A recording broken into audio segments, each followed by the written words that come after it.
Hello and welcome, everyone, to another recap episode of the DewatchPod.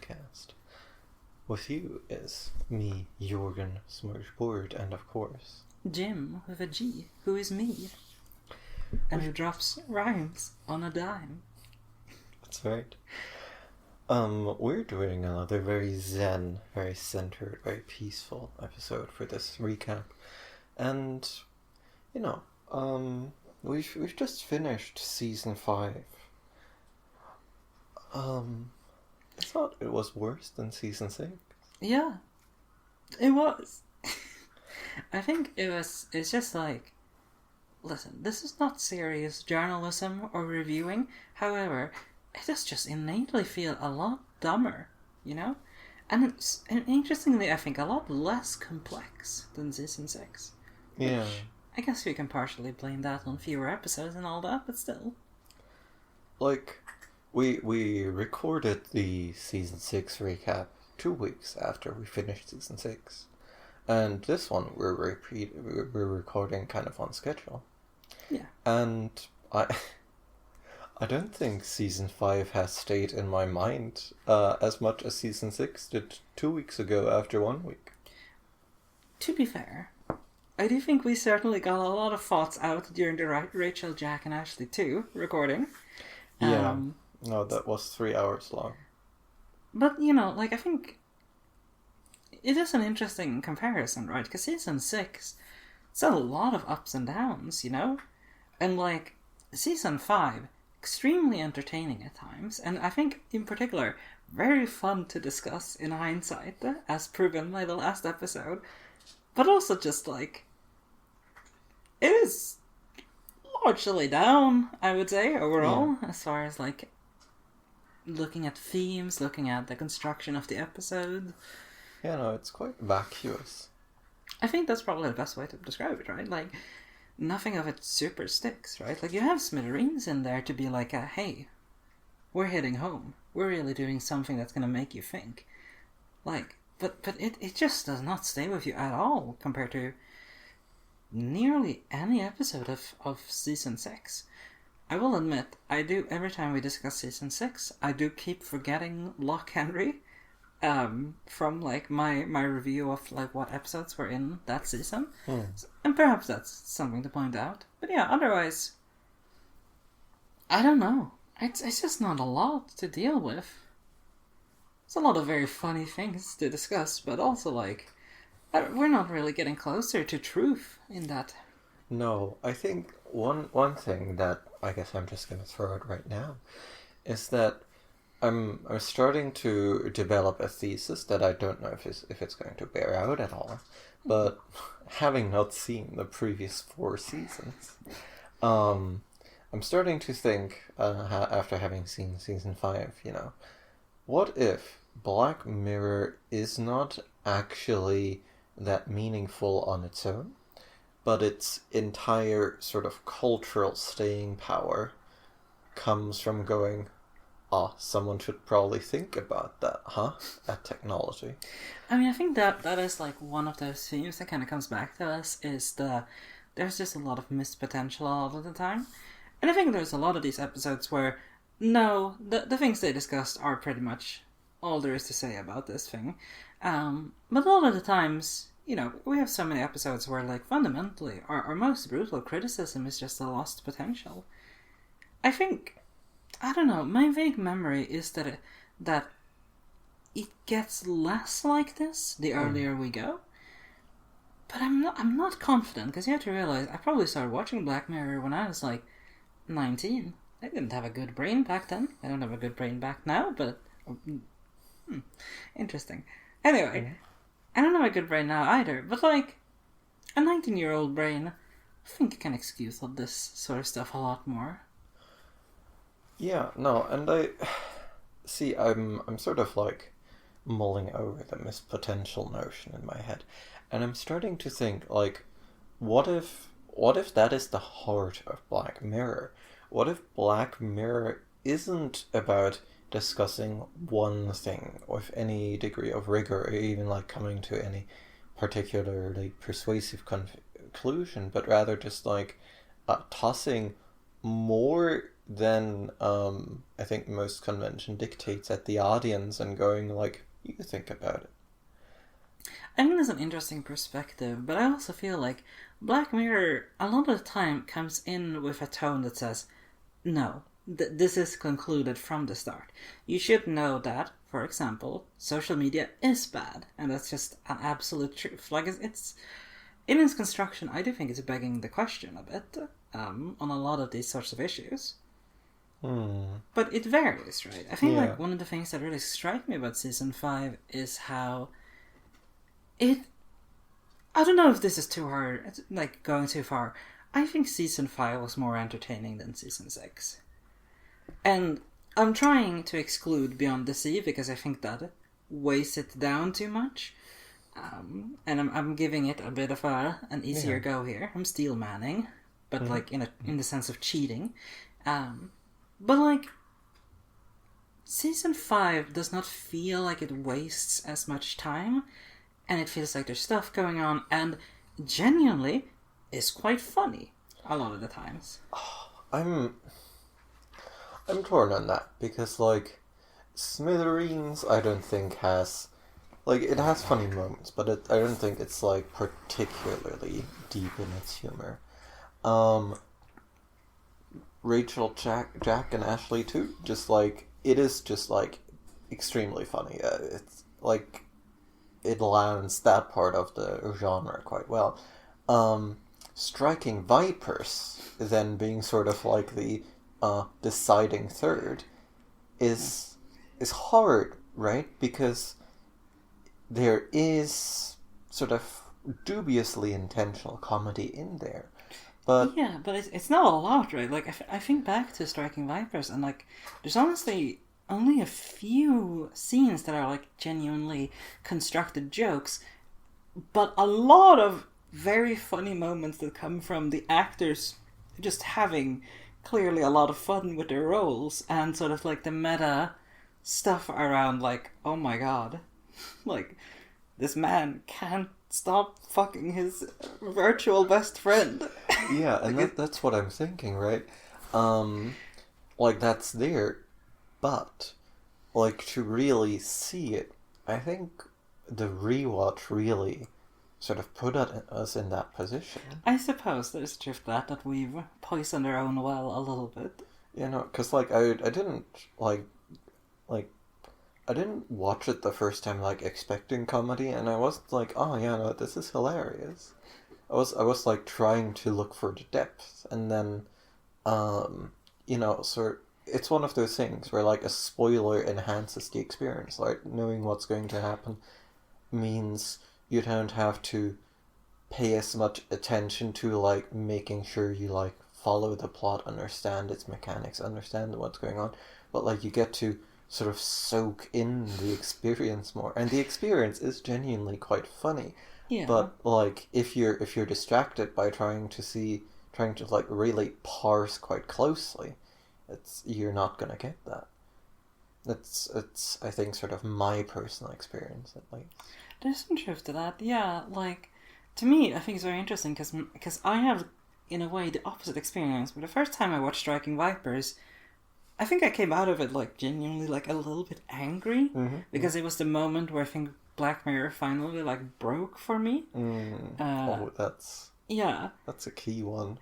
Yeah, and I think the opposite is true. Like when I watched it with you, Jorgen, like I was trying to be nice to it. I was trying to look for the depth, and I kept kind of coming up empty. You know, like I kept going into the hole with my shovel, and I came out having found no chests of buried treasure. But like a bit of confetti. Yeah, and I was like, this confetti is pretty sick, honestly. Like, I think for me, like, the struggle itself kind of made it funny. And I think there's some truth to that being, like, Rachel, Jack, and Ashley too, right? And they're both very different in how they construct themselves, because, like, Striking Vipers has a few intentionally funny moments, but it does take itself very seriously. Yeah. And Rachel, Jack, and Ashley too, at the very least after the halfway point, absolutely does not, right? Well, it comes from sort of an unserious genre, yeah. Yeah. So, and it sticks to its genre, so yeah. No, like it's sort of the kind of story that has to jump the shark. Yeah. And I think it would have very much failed in sort of being an adaptation of a genre if it had been like, okay, we're gonna be serious for this whole thing, right?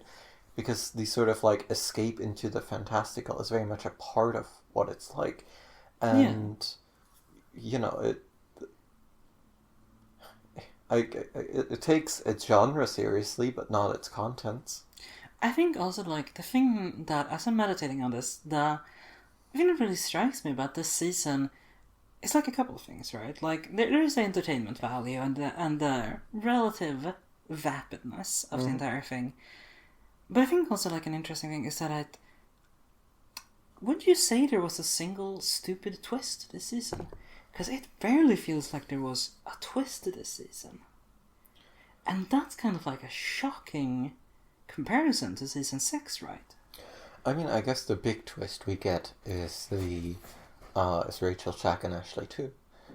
But that's not an ending twist, that's a halfway twist, which is very different from the twists we're sort of used to. And it I don't know, it doesn't have the feel of a Black Mirror twist, right? Yeah, like, it feels more like, here's some more like inciting incidents like along the way to be like, okay, yeah, you think this is going to be a sad meditation. Anyway, here's the adventure robot. Yeah, no, here's the rocket fuel to really make this episode go fast. And then like a little bit later you get the like, oh, actually, you think that it's going to be rocket fuel, but we're back to being a sad meditation on the death of the author here. Actually, no, she also has rocket fuel because she's alive again, baby. And I don't know, like, Smithereens, you could say it has a twist, but I feel like it doesn't. I feel like it very much builds up into like, hey, there's something a bit more complicated here. We're gonna get to that soon. Yeah, no, like, I think Striking Vipers is very much the odd one out in this season, because like Smithereens is just like genre-wise, it's just like a mystery story told quite straightforwardly. Yeah, competently. Yeah, and Rachel, Jack, and Ashley too is the same sort of deal. It's a tween adventure. It's a tween adventure told quite competently, and you know there's some things that are sort of squished in the format, but fundamentally that's what's happening. And do you think Striking Vipers is told incompetently? I don't know what it is. But that's the thing, right? Because like this leads me into what I've thought. The other interesting contrast here is that like I feel from like the narrative structure making, season 5 is a lot more like locked down, and I think it's probably honestly a bad thing in the grand scheme of things here.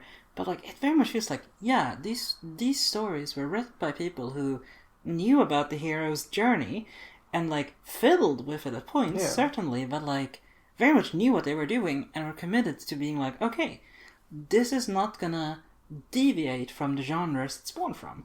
And Striking Vipers is weird, but it is kind of like, I guess like it a is fair drama, right? Yeah, no, it is like it's a bit hard to place because to sound older than I am, they don't make those kinds of movies anymore.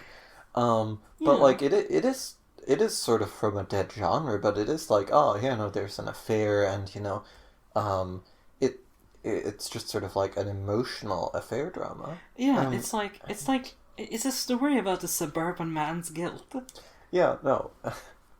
In that way, I think it's quite French, probably, but which I don't know. I think a French movie of this caliber would. I think there would be a lot more ennui focus. A lot more ennui and probably like just like a very weird dream or drug section in the middle. Yeah, and like weird age gaps. Oh yeah, that too. But yeah, no, like I think it is a very American sensibility, it does tell that story, and it does, I guess, like sort of looked at through that lens, like it comes together like quite competently as well. Yeah, and I think that's the interesting thing, right? Because even when I look at the episodes I really enjoyed out of season 6, I think they are not as locked down. Like, Demon 76? Okay. That's the one. Yeah, just making sure the numbers are right. Like, it has some jagged edges. I don't think it is perfectly in line with, like, how you tell a story from writing school, but it works really well. Yeah, no, and I mean, the other thing with that, it doesn't, like, really have, like, a genre it's aping, right? It's its own thing. It's like a bit of a, I guess you could sort of, like, vaguely stick it in the A24 horror vibe, but, like, it's loose. Yeah, and even like Joan is Awful, which I think I've come down on. I think it was a very enjoyable episode that isn't good. It's weird, right? Like, and there are some parts where, like, your writing teacher, your screenwriting teacher would, like, sound like a, like, you know, an make air horn. Yeah, sound an air horn and be bully like, what are you doing? Into not being a little clown. Yeah, just like little parts here where you're like, what? This is completely pointless. Like, why is the lawyer scenes like 15 minutes in total? What are you doing? But like, it's still enjoyable, and I don't think that's the main problem with the episode.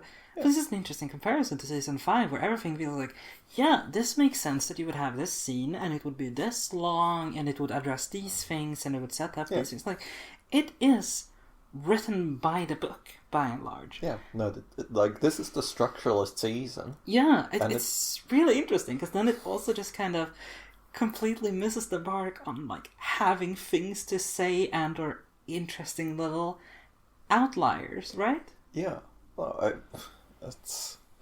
and what I sort of want to do, or want to rather attempt, because I don't know if I can do it, is to, like, look at the structure again, like the ordering of the anthology episodes. Mm-hmm. Because I don't have anything on my mind where to go with this, but, like, I'm trying to think if there's something there. Yeah, I think it's interesting, because you said, like, the odd one out was Striking Vipers, and immediately I, like, kind of intuitively took issue with that, and then you explained it, and I was like, that makes sense, but I feel like there's, like, so many ways you could see this is the odd one out. Yeah. Because to me, like, Rachel, Jack, and Ashley 2 and Striking Vipers are both very funny, and Smithereens is the more serious one. But simultaneously, Striking Vipers is serious in tone for the most part. It just deals with, like, a very funny subject when you think about it. So in that way, you could say that Rachel, Jack, and Ashley is the obvious one out, and I think by episode length of this podcast, there's no drift to that. Yeah, I mean, I think it definitely has, like, a particular hold over us. Yeah. But yeah, no, I think you're coming to a certain truth there, because you can divide this episode, this season, in many different ways, but ultimately, like, I can't think of a way to sort of make all three stick together, right? You can always, like, draw parallels between two of them, but to then look at the third episode and you're like, oh man, another miss. And the only thing I can come up with is that I guess it is the more it is quite structuralist. It's quite genre driven, but, like, that's I don't know if I get much from that. Like, this is always a little bit of a poisoned place to draw things from, but, like, I think, and I'm doing my best to remember the earlier seasons here, but, like, I feel like if there's any season here where Charlie Brooker was, like, told, like, you have to write a season, we don't care if it's good, just write another season of Black Mirror, it feels like it's the season 5 one, right? Because it doesn't feel like it goes that far. I wonder about that, because it's like, how I don't know if I agree, because I feel like if you just like send a man off to, like, do a thing, Put him into the writing mines, right? Like, you're not gonna get this degree of rigor, because I think this is, like, a quite rigorous season in, like, particular ways. Unless, like, maybe, like, a lot of leeway was given to the directors to, like, really, like, make it all come together. But I don't know if I don't know about that. Right? I don't know about it either. Like, That it is the thing that feels me. It's just like I feel like with season 6 we had so much to talk about at this point, and with season 5 it's kind of like it becomes very meta. And like obviously these recap episodes are meta by default, but like yeah. Where my mind takes me is not what does the season say as a whole. It's what's going on in the writing room. Like why does this have such a different feel?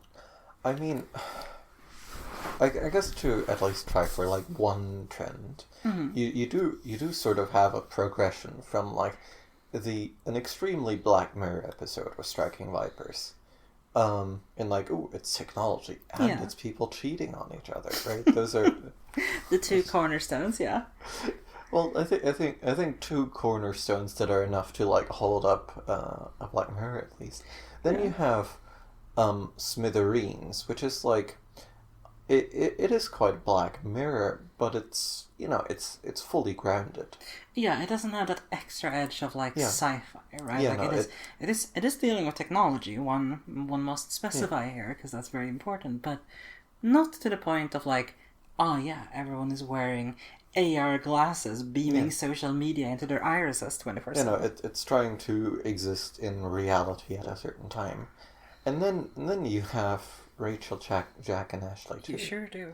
And sure, you can be like, oh yeah, it's got a little robot. Of course, it's Black Mirror, but it's not, right? We don't need to like dig into that. It's a fully different genre that is... Yeah, and the episode doesn't really want us to dig into that, apart from... Like, it feels like it makes, like, a little nudge towards being, like, to be clear, wouldn't it be messed up if your consciousness was, like, split and such? And duplicated? But, like, it's winking at the camera occasionally, like, oh, you thought we were gonna Black Mirror? No. We're doing this. And I think in that way it is sort of like the show being like, I'm going now. I have said everything I've had to say, but I guess without having seen the previous seasons and with there being another season, like that sort of like self-negation doesn't really amount to much. Yeah, I think also like the interesting thing that comes across here is that there is one kind of theme across the season, is that it's way less bleak than usual. Like, season 6, I think, is kind of a mix, right, of bleak and optimistic, right? But, like, to me, if I was to pick one season 6 episode to manifest, like, what's the usual level of bleakness on Black Mirror, it would be probably, like, Beyond the Sea. Like, that's kind of the level we usually operate at, with especially the earlier seasons of Black Mirror. Mm-hmm.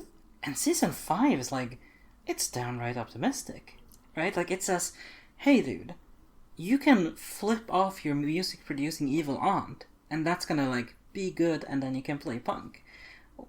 And even, like, Smithereens is kind of like, no one here in this system wants to do any harm. It's just misunderstandings and, like, unfortunate incentives all the way down. This season was 2019, was it not? It was, yeah. So that's fucking fascinating. Yeah. Because, like, history had already restarted. Like, it wasn't like we haven't had the big one of COVID yet, or war returning. Yeah. To Europe, but like Trump and Brexit happened, so like it was, and like there was like great discontent. Yeah, it's interesting because like Striking Vipers is weird in its tone, I think it's fair to say, but none of it shows like video games becoming sex machines has caused the downfall of society, which is kind of what you would expect from, at least like a hint towards that direction from Charlie Brooker. Yeah, no, like I guess there's people having sex in video games, but like I guess that is a sort of thing I want to draw out. I guess this is another odd one out observation, maybe, that it isn't very political. This, like, I think Striking Vipers is definitely the most emblematic, because it's just like it introduces one oddball thing into a world, and it's like, we're not gonna think about the implications. And like with Smithereens, you really have this thesis is really being put to the test, because on the one hand, like you had a lot of allusion to politics, but I would go so far as to claim that it doesn't end up being political.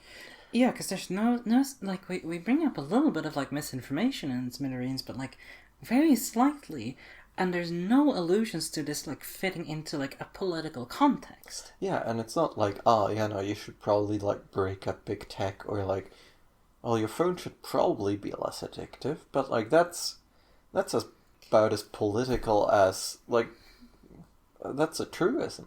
Yeah, and it feels, quite vapid, I suppose, appropriately, like, because it doesn't actually say, like, it doesn't make any sort of investigation in where does the blame lie. Like, I think you can go through Smithereens and kind of be like, oh yeah, those damn kids are on their phones too much. Like, that is not an unreasonable way to go about things. Like, and I think, like, we discussed this a lot in the Smithereens episode, and I think the ambiguity of it is quite useful. Like, it's an interesting thing of balancing it by like, are these dopamine hacking corporations, or are they people messing up on a very like human level?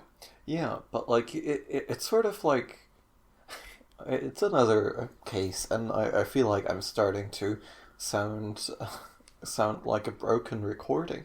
It's another like escape into hyperbole, because sure, there's like critique of corporate like dopamine hacking or whatever. Yeah, but like I think no person in their right mind would be like, oh yeah, it is purely Facebook fault that guy texted and drove. Yeah, and I think that's interesting, because you could very much use an episode about social media to talk about the actual political effects of social media, like the which he fucking doesn't in 2019. Yeah, like, was this one in the drawer for 3 years? Who knows? Like, it's just an interesting... Like, I wouldn't even call it a missed opportunity, because I don't think it's missed at all. I think it's very much purposely avoided. Yeah. Right, because it wants to talk about, like, the human effect of, like, of boredom interacting with the dopamine machine. Yeah. But if you're gonna do, like, okay, you have an episode dedicated to social media. It includes a hostage-taking, like, the police coming down, the corporate... entities responsible for the social media in question, like listening in. It is weird that doesn't go into politics, right? Yeah. And I think it reflects something we talked a lot about in the Striking Vipers thing, right? Where like there is, despite this episode being about two men fucking, it's remarkably not queer. Yeah, and it's not about race either. Yeah. And I guess like in that way, like Rachel, Jack, and Ashley too is like sort of an apotheosis of the season. Like it is like, you know how we have been sort of like doing stuff personal rather than political. We're really doubling down on that, right? Yeah. We're going into Disney, which is like the ultimate form of this, or I guess saying Disney is too vague. It's like Nickelodeon tween vibes. Yeah, and like that's like the most apolitical kind of media, or in the sort of in a certain sense of apolitical, most apolitical kind of media there is. Yeah, and I think it's so beautiful that it culminates with her personal liberation comes by doing punk, but not in a political way, just to be clear. Yeah, but at least not that we're shown. And so I think this is like the structure season. This is the sort of personal rather than political season. And of course I do choose those words to allude to the fact that you can't actually do that. You can't actually do that. And I think it's interesting because like I'm kind of rolling in my head the idea like, is this season soulless? Is this hollow? And I don't think it is, right? Like I don't think you make Rachel, Jack, and Ashley too without like having a bit of fun with it, right? Like it doesn't feel hollow. No. It just doesn't but it feels vapid. You know, like it's a weird middle point right there where like I don't think this season as a whole says anything, and yet it still like is in a weird way very personal, and like clearly they had a lot of fun with it and raised interesting points just in a completely sort of like contextless way. I've got another odd one out one, which is that this you can very much connect Striking Vipers and Rachel, Jack, and Ashley via escapism, because like Disney is innately escapist. I wouldn't even go so far as I think you can get Smithereens in there from an in-universe perspective, right? Like, because I think the whole revenge plot is escapism from I drove poorly and killed my very beloved fiancé. Like, I think if you were to draw a line here, it's escapism, right? Like, and it's that part I think is less hollow than the rest of the season. Yeah. Like, I think it does get into that a little bit. It doesn't go quite far enough, and it feels like it gets distracted by other things. I'm trying to think if there's like, because like if we are to like try to read the season as like a number of meditations on escapism for a second, I think you definitely like get something, right? You get like the sort of like the very negotiated escapism of Striking Vipers. You get the like hyperbolic escapism of Rachel, Jack, and Ashley, and you get the violent, destructive, like suicidal. Somewhat ideological, but not political somehow. Like, it's weird, right? Like, yeah, in Smithereens, but I don't. So I guess it's just like looking at something from like three very, very different angles. The interesting part there, right, is that this happened just before COVID too. Like, if we're talking escapism, really missed the arena on which to play that out on, right? Yeah, no. So I wonder if there's like, if we learn something deeper about escapism from like sort of having this collage on it, and I don't know if I have something here. I think it's close, right? Because I think if you had delved into Rachel, Jack, and Ashley too, and actually focused a bit more on that, like we were talking in the episode, might have been a good idea. Like, I think it that offers the slightly different perspective of like, hey, yeah, escapism, but also like has good effects. Like, we all need to escape a little bit. Yeah. And perhaps even you could extend that to Striking Vipers, but like that one, I think it does sort of end in a strangely triumphal way. Something like that, but in like it's sadly triumphant, right? Like, it's the resigned triumph, strangely, really squaring a circle. It's the point here of like, you can have that little bit of escapism, but escapism might hurt the other people in your life, so you're really gonna have to dial it back, right? You get to do a little bit of cocaine on the weekend, and that's fine. But yeah, it is interesting. Like, I suppose that is like to some extent the negotiation of the entire thing. I suppose you can. I'm going to try to see a sort of dialogue in the season again, sort of an achievement of a synthesis, because if you at least if you squint, right, you have the extremely like partial and negotiated escapism first, then you have the like overbounding escapism that's like it's in a very atomized way second, and finally you have the escapism, but this time it's as a group, and I think that's in a way the way the tension is sort of resolved if you try to read it in that way. I think if I really pushed for it, this could get into like a 5 stages of grief thing, right? You have a little bit of negotiation, you definitely have some anger. Oh, so much anger. Yeah. Arguably, I guess Rachel, Jack, and Ashley too is the acceptance on some level, but in a weird way. I think it swerves rather and goes like, no, don't accept. Just be like, like get Go together. On that adventure. Yeah, get together with your friends, right? I think because like I think that is like a fairly key point, that escapism in Striking Vipers is quite isolating. Yeah. Like even when they're like getting together, we're still like sort of struck with the isolation that's like sort of being thrust at us quite aggressively. And of course, the wife is entirely by herself in escaping. I think here's what I'm getting out of this season.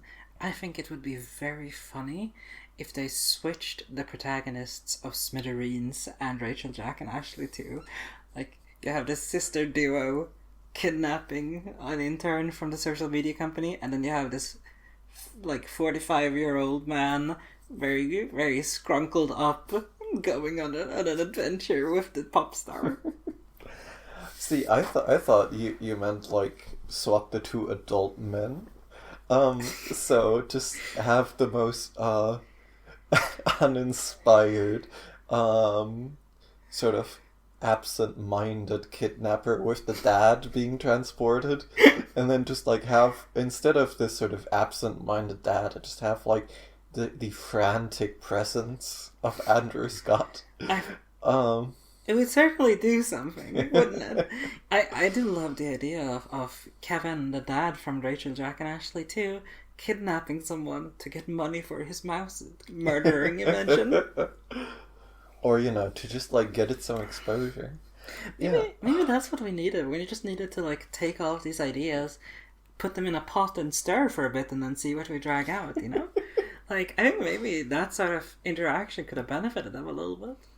Because, like, on some level, I think part of what made me upset the first time I watched Striking Vipers was the idea that, like, I can't believe they're spending so much time being shallowly introspective about fucking in a video game. And I think if you transferred a little bit of that energy to Rachel, Jack, and Ashley too, I think both might benefit. To finish the thought on escapism, you can sort of tie it together with the apolitical thing in a bit of a more meta way, as true. Because I think you can very strongly make the case that, it's not just that this season is engaging with escapism, but in its sort of like very structured storytelling that are quite apolitical, it is itself escapist. I think that's a very purchasable argument. And I think what sort of makes me want to argue this point even more is like the timing. Because, like, I think it would be complete nonsense to read this episode outside of this extremely specific point in time when politics is back. But, like, COVID hasn't really just, like, put the sort of world in crisis into real overdrive. I think I have to read it as a reaction to that. And Charlie Brooker's like, well, after 3 years, you're probably very annoyed at you. I think I would just come off as supremely annoying if I was like, oh yeah, no, here's what I think actually. It is an oddly tough era, I think, to make political content in, to be like, because the answers are very obvious. These things that are happening are bad in a lot of places, like, and everyone agrees on it, as long as you're, if we're going to be a little bit that way, sufficiently educated and read up on these sort of things. Like, it's not the sort of, like, you are inherently preaching to the choir, right? And I can understand being like, what the hell do you want me to do with this? Yeah, no, and I think I don't know if Charlie Brooker has like the structural analysis or the writing skills to be like, no, not only are these things bad, here are some like real strong ideas for solutions. So he's like, you don't want to think about this. I will come off as an idiot or a dick if I write about this. So we're gonna meditate on escapism in an escapist way. So I think that kind of must be like how he meets the time. Yeah, I suppose. I will also say, like, and I do not mean this even slightly as an insult, Charlie Brooker doesn't strike me as a solutions-oriented guy. No. And I think that's completely a fine point to enter into making a show like this on. Yeah. But it is hard because certainly the era in this was made is the time where people are like, look, there's a problem. What the hell are we going to do about it? So it does become difficult to... No, and I do quite value that, right? To just be like, I'm an artist. My goal is to describe the world as I see it in a way that makes other people like think about the world, right? And I think that is like the ultimate virtue, or I guess that is kind of like the degree to which Black Mirror is like aspirationally intelligent. I think it's like that's the aim it sets, and it falls short at a good amount of times. But like I think that's sort of like the aspiration. Also, I've checked. Season 4 came out in 2017. Oh boy. Okay. So I'm just gonna flag that now, and we'll have to really. I will admit, I did think it came out before the whole bad year stuff started going down. Yeah. Okay, that's interesting because like I don't remember all of the season 4 episodes, but I definitely remember them as a lot of being very Black Mirror-y. I don't think we're going to get a lot of Rachel, Jack, and Ashley too, from what I remember. Unfortunately, Jackson Habanero will remain in his place. In our hearts. In our hearts, God. To be honest, I kind of want to keep an eye out for more funny names going forward. Because I feel like if you're just watching it alone, that kind of stuff can just kind of pass you by as an whatever. But now I want to make a bit of an effort of spying that out. Though to be fair, I think Black Mirror is a very first name only sort of show a lot of the time. Yeah. So I guess sometimes we might get a Mr. Surname, but that's about it. Now for this final section, I went over our last recap episode and I gathered some of the things we talked about there. Because most of what we talked about also then was sort of thinking about, hey, what's up with Charlie Brooker? What's his style? What's he doing? And I think we've already talked about the strange lack of twists in this season. Yeah. One thing that I guess we haven't talked about explicitly yet is how much technology is the object of interest versus how much it is just a plot device. And I think we have a strong contender for just a plot device in Rachel, Jack, and Ashley. And we have a strong, two quite mixed cases with the other two, because I guess we did extensively discuss this in the episode discussion of smithereens, that sometimes the sort of grammar of the episode is deeply invested in making the experience of technology visceral, but it's not actually thematically going there that much. Yeah, I think honestly too, when I meditated on it and looking at the text of Smithereens, is that I think that is not a plot device. I think the technology is very much a central thing here. Not the only thing, certainly, but I think it is the central thing. It's just that the plot kind of suggests that, yes, it's a central thing, but it's kind of exonerated, right? It's saying... To a degree. Yeah, to a degree. And again, this is the sort of confusion of the cinematic language being employed here. But fundamentally, I do think it is the central thing to discuss of did social media kill this man's wife? And the answer is no, he did. That's kind of where it ends up. But it's still the central thing, right? Yeah, and which is very strange. But it might not be as strange as Striking Vipers, where it's definitely a plot device, and we're kind of interested in it because we keep being oh man, these guys sure look like zombies. But I think it is kind of similar to Smithereens in a way, right? Or I think this is one of those things where you could mostly take away that like to take away the technology and still be like, yeah, this man is like unsatisfied in his daily life, in his daily suburban life, and this other man is unsatisfied in being a playboy. And to be fair, I forget their names, but the second guy, I don't really think he has much of an arc. It kind of seems like he found a new way to be a playboy. But for the suburban guilt stuff, right? Like that is like, you know, it goes into escapism. It goes into having a cover up. But it could very much be just an affair story as well. So it is in a weird middle section. I also think we need to start grading episodes on a affair story to technology's evil scale, because I think I think most episodes could be placed somewhere on that. And this one is mostly in the middle.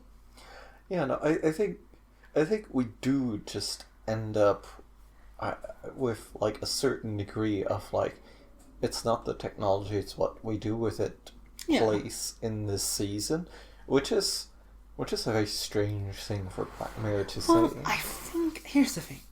I think that's where Charlie Brooker wants to be. It's just that he's so annoyed at phones. Yes, but like I'm not even gonna put that on him necessarily. It's very easy to be annoyed with phones. Yeah. You, Jorgen, you are constantly annoyed by phones. Yeah. It's very easy to get drawn there. So like I'll give him that, but I do think on some level the purpose of Black Mirror is at least partially to be like human relationship with technology, not just technological domination over humankind, right? Yeah. No.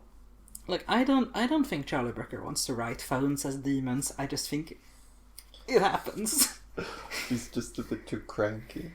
Yeah, and like I vibe with that. If he was honest about that fully, I vibe with that. I guess this one would be a bit too big to break open at length, but we did sort of call out last season that there was a lot of more interesting ideas than the episode itself showing up, and I think this season we have like the absolute banger of that in Rachel, Jack, and Ashley. Oh yeah.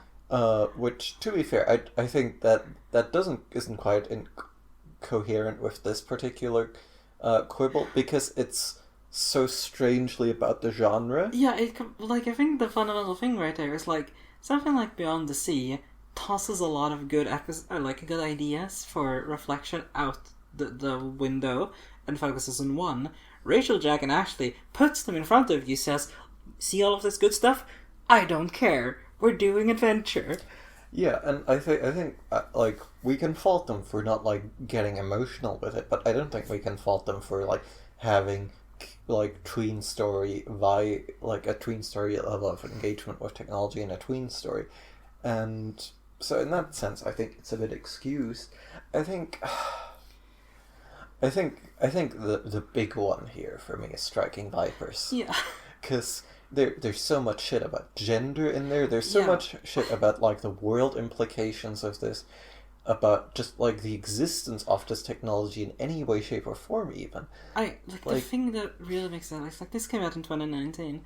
I think Striking Vipers needed to be done like 15 years later, because like I queer stuff is in such a unfortunate place currently that like I think what I assume to be as a straight guy like Charlie Brooker engaging with it would come off poorly with everyone, so he kind of just has to be like, alright, don't worry about the queer implications of this man having sex in a woman's body with another man. Don't worry about that. Yeah, to be fair, he like drops the slightest hint after the kiss when it's like, oh yeah, no, I definitely didn't like that either.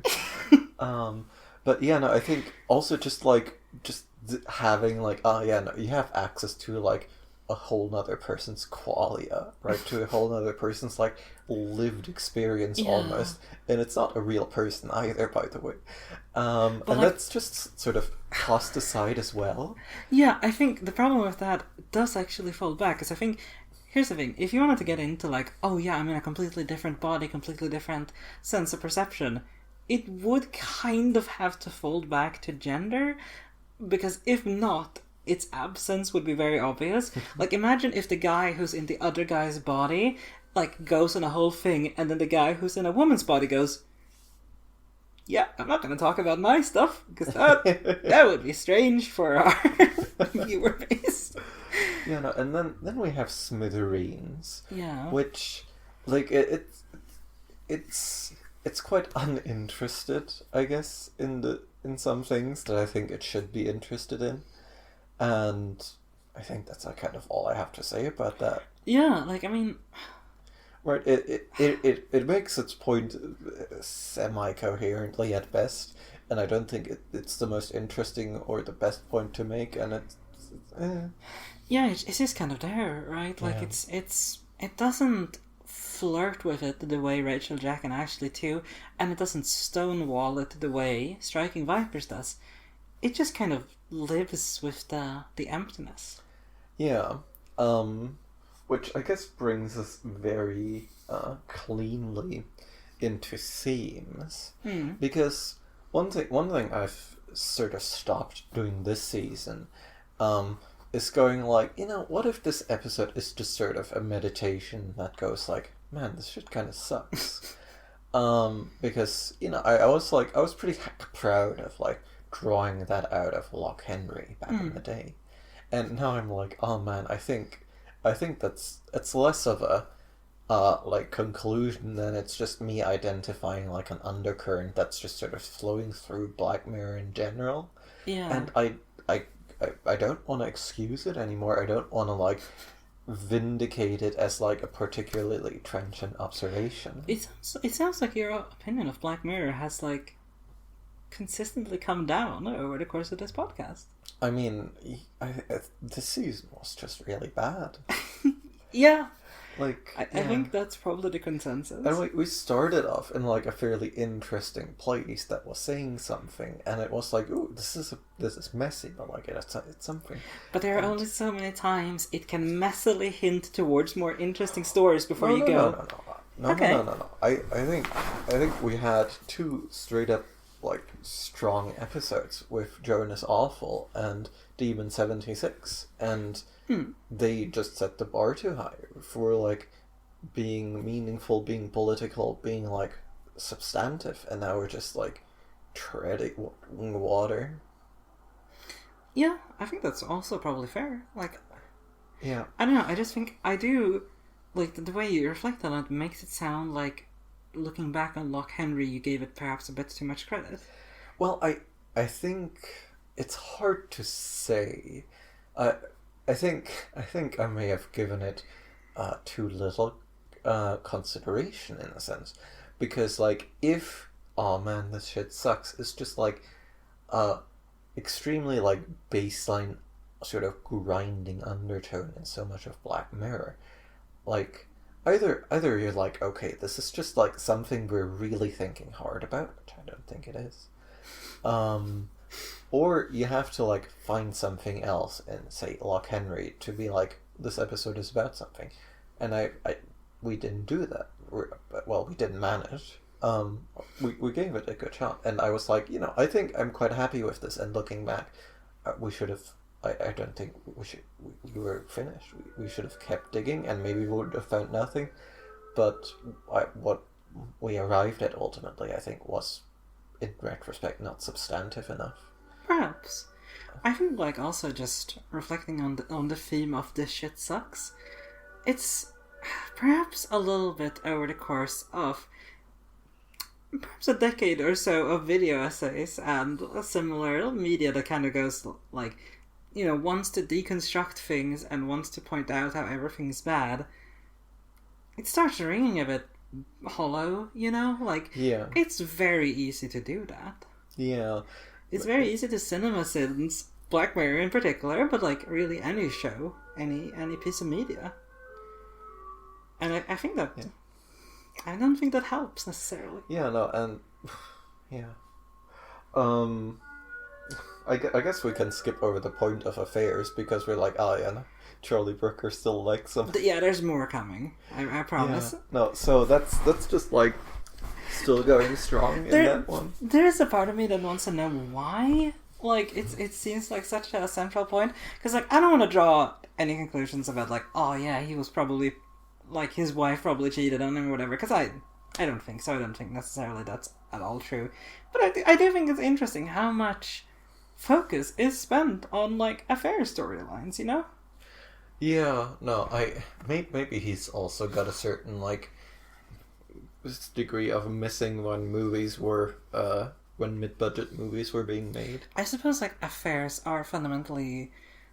I mean, this is like almost tautological, but I do think they fit the Black Mirror vibe of like looking introspectively at things for long amounts of times and long sad shots of these things. And, like it like an affair is a very dense character drama, right? Like, and I think that's just very pragmatically suited to this sort of stuff. Yeah. Like, because I reflect a little bit on Striking Vipers. Did the wife need to exist? Could this just have been like about two single dudes who are like, hey, we're both kind of hot. Wouldn't it be sick if we had sex? Like, you know, like the affair storyline, I don't think is a necessary part, really. No, it's not. I mean, I think I agree with your earlier assessment very much that it's like it fits the tone, it fits the energy, it fits being like, oh yeah, no, this is a bit mature. And I think crucially, it's just like, oh yeah, no, here's some conflict, right? It's just a good source of conflict, and so, you know, it sort of gets tacked on. It's like, and I think also like Charlie Brooker, and I will admit this is probably something I share with Charlie Brooker. He wants to have flawed protagonists, like hella flawed, to be clear, not just a little bit. And putting someone in an affair is like you can be sympathetic with, I don't know, this man's like suburban guilt or suburban ennui, and still think that cheating on his wife is a really big flaw. Yeah. Yeah, no, it's quite something. Moving on to a theme we identified in season 6 that I don't think has really made its pre-turn, is sort of the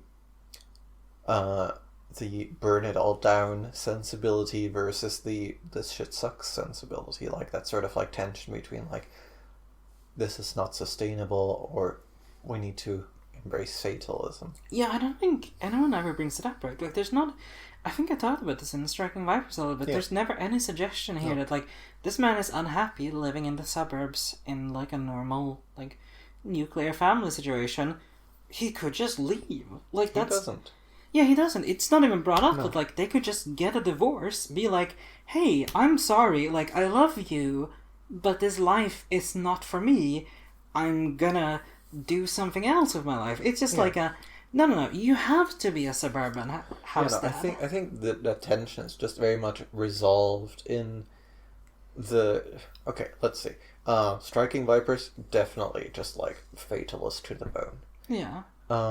Rachel, Jack, and Ashley too is interesting, right? Because they're like, they're like, okay, we're having economical troubles, but like it's plastic revolution. Yeah, like the economical troubles of someone being a pop star. Like, look, I don't want to be unsympathetic, but like it doesn't compare, right? Like, I assume she could just quit and like probably get a job like as a consultant or something.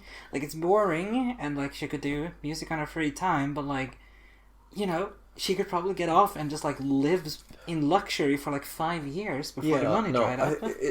I think it does nominally come down on the side of like, we can and should make a change, but like in the most like in a very Disney-fied way, which completely takes it all the teeth. And with Smithereens, I think it's never resolved. No. Right? It's like, well, in this particular case, it's obviously its own fault, but the larger thing is not resolved by that. And is there a system of like how much harm is this? There's just never really any suggestion of harm this is doing to anyone else except for him. Like it's so right. The only way that's sort of present is just like the ever presence of phones, and it's a bit lackluster, isn't it? And so I guess that theme is after all a bit in the season, but good God, it's sin. Here's one I'm actually very curious about what you think, because I think this is quite a change, because the previous or I guess the next season in a sense. Season 6 is very interested in vulgarity. Mm-hmm. Season 5, I don't think is. No, not really at all, no. And you can do a lot with that, like social media is, vulgarity peak, right? Yeah, and we have like children posting about a hostage taking, but like it's not called out for its vulgarity. Yeah, like if this was written like 2 or 3 years later, you would have Roblox mentions here, right? And like, hey, I made a Roblox level about this shooting. The most like the precursor, I guess, in a sense we have is like phones are annoying, but like that's not really the same thing. And I think that's interesting, because striking vipers is also like another point where it feels like it should be vulgar, right? But it's actually kind of...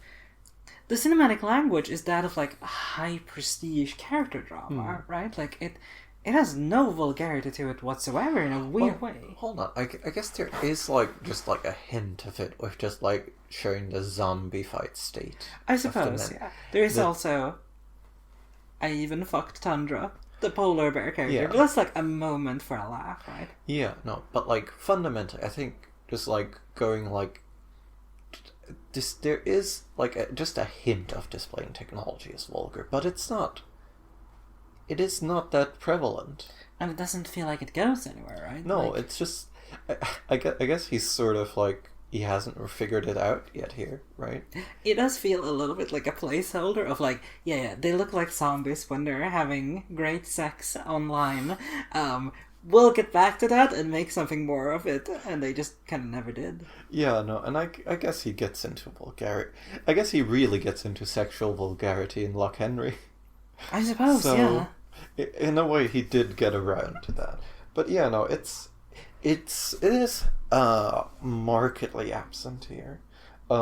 Gender, we've massively spoken about already. Yeah. Yeah.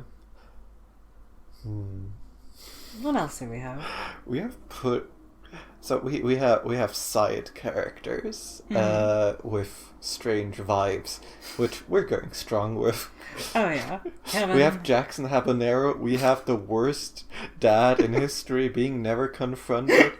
We have like it's definitely Rachel, Jack, and Ashley heavy. Yeah, but that alone is like a trope for this entire season. But also just like, I mean, if we're looking at Smithereens, I think honestly the hostage to an extent, but especially the hostage negotiator. So good. It's such a good dude. Yeah, no, like we definitely can say Charlie Brooker lacks colorful background. I think he's really good at it. Right? Yeah. I think Charlie Brooker would be a great DM in that way. Like he would be like, oh yeah, you meet this shopkeeper and yeah.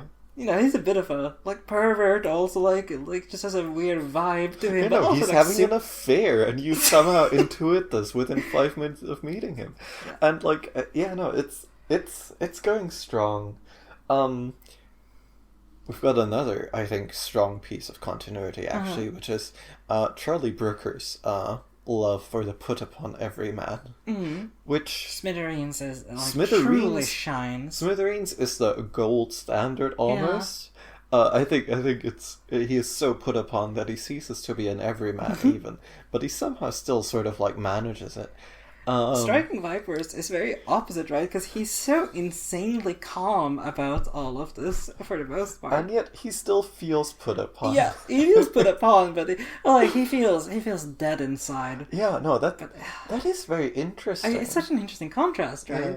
Because like you think that would be Smithereens guy, like he's literally going on a suicide mission, and yet he's like nervous wreck all over the place, and the guy who's in the suburbs looks like he just came back from Afghanistan. You know, like it's a stunning contrast in a way. Yeah, no, but he loves them.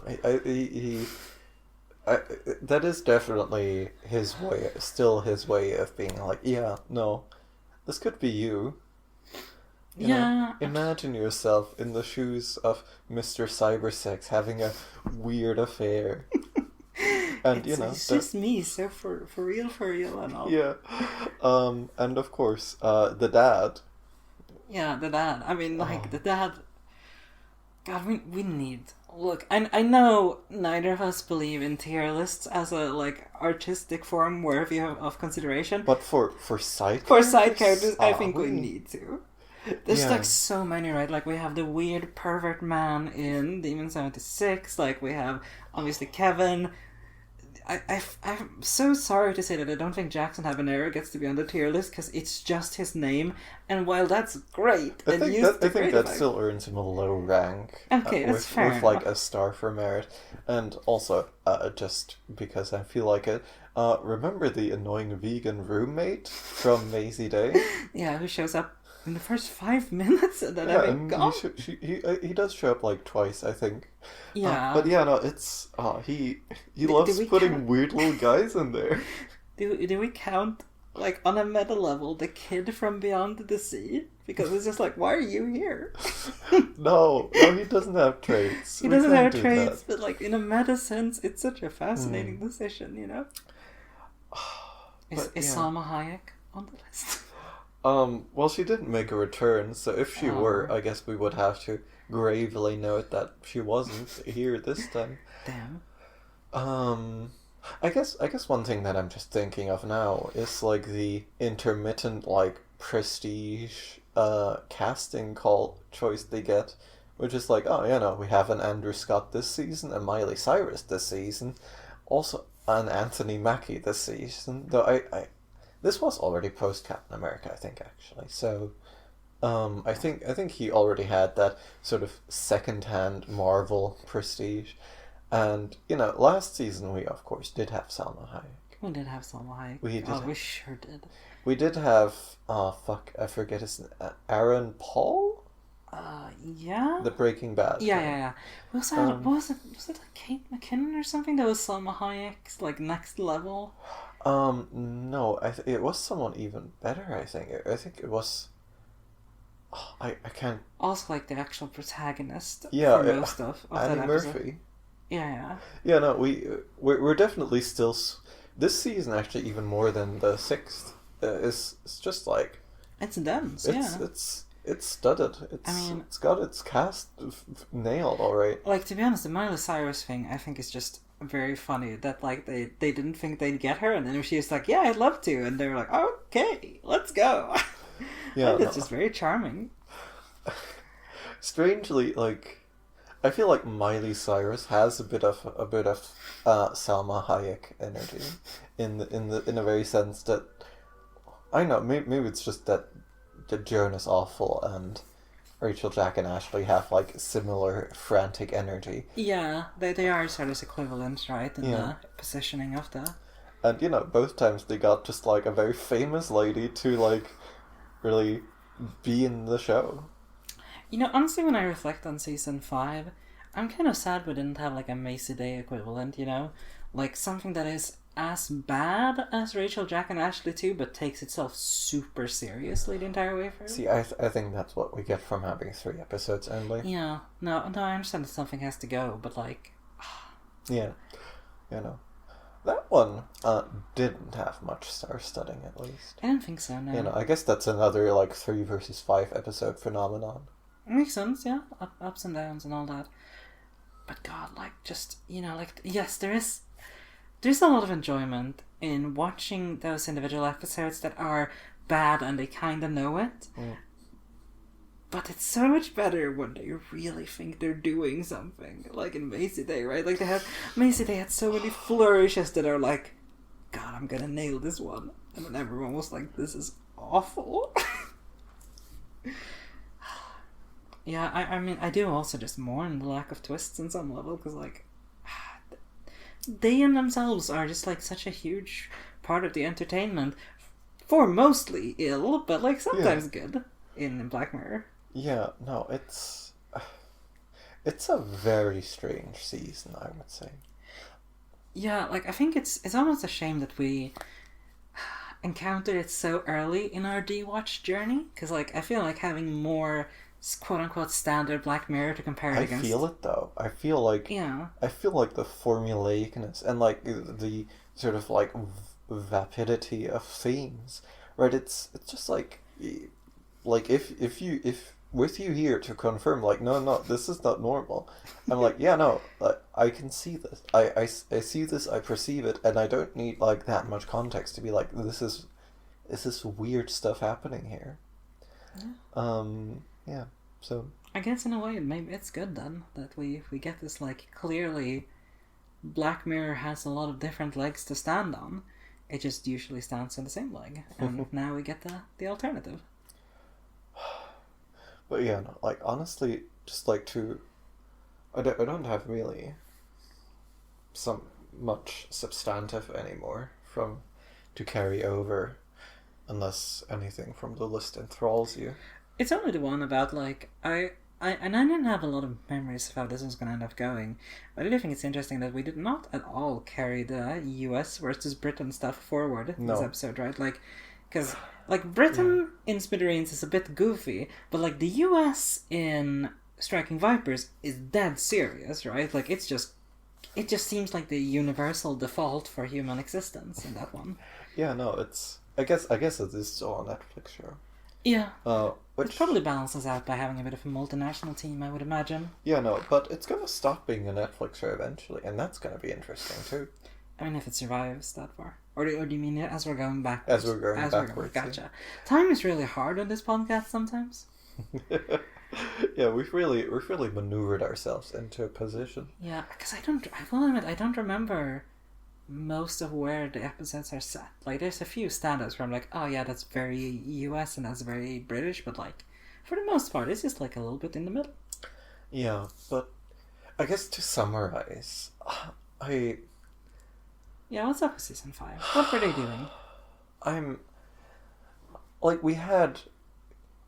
It's sort of like a very fire and forget season, and I think strangely I come down worst on Smithereens, because like even though it's probably like the most meaningful episode, it still doesn't get there, and it doesn't have like the strange fun that we had with Striking Vipers and Rachel, Jack, and Ashley it's to like unfortunate, buoy right? it. But at the same time, like Rachel, the other two episodes, they don't stick with me. Yeah, it's weird because I do want to say that like Smithereens probably has the most artistic merit to it, and not just because it's less weird, but because it feels like they actually try to do something with it. But the fact that it doesn't stick the landing at all is really what hurts it so much. Yeah. In comparison. So yeah, no, I think the season is just fundamentally. It's just content. It is just content, and you know, it was a lot of fun watching through it, and I think we had a lot of fun making the Rachel, Jack, and Ashley episode. But you know, it stops there. Like, it doesn't go further, and it's a bit of a shame. It really is. Yeah, no, like I think I've had I've taken less like intellectually, I guess, from this season than I think that's fair. Season 6 for sure, and I think I'm quite sad about that. It is a shame because it feels like we're so close in a way. Yeah, but you can't quite sink your teeth into it. No, you really can't, and I hope whether or not season 4 is going to be bad or not, I hope we get stuff to sink her, like, because I'd rather have them shoot for the moon and completely mess it up than have them just kind of like lay down halfway. Yeah. So let's hope, I guess, for season 4. Yeah, I guess, and on that downer note... we end with a lot of downer notes in this podcast, but like I feel like it's appropriate for the show we're watching. Well, let me try to salvage a bit, because, of course, this season did have its very light running theme of escapism. And if we are to take it by its word as much there is something to take there, it does tell us, like, hey, it might genuinely work if you do it together. You know, maybe you can't manage a good bit of escapism. You know, reach out to your... and tell your wife that you wanna fuck the polar bear character online. Just reach out to your loved ones, make some new ones. Yeah. Beautiful. Happy Pride. Happy Pride.